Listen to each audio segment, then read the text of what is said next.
நம்ம தாழ்ந்து போயிட்டோம்னு வைங்களேன், குறைஞ்சு போயிட்டோம்னு வைங்களேன், நம்மள திட்டுறவங்க, நம்மள பேசுறவங்க ஒரு வரைமுறையே இருக்க. தாவீது இருக்கிறது எந்த உயரம் தெரியுமா? ராஜ சன்னிதானத்துல தாவீது உட்கார்ந்து இருக்கிறான். சிமேயின்றவன் வழிப்போக்கன். அவருக்கு ஒரு பிரச்சனைன்னு வந்த உடனே நீ எல்லாம் பேசுறியா?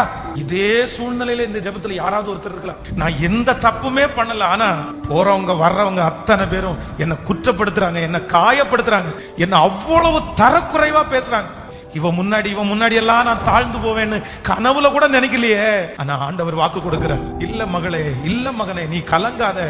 நீ இன்னைக்கு உன்னை சுத்தி இருக்கிறவங்க எத்தனை பேர் விரல் நீட்டினாலும், நிபச்சொல்லு சொன்னாலும், உன்னை ரொம்ப குறைவா பேசினாலும், ஒரு நாள் அவர்கள் கண்களுக்கு முன்பாக ராஜாவாக, ராஜாத்தியாக உன்னை மறுபடியும் வலம் வர பண்ணுவேன்.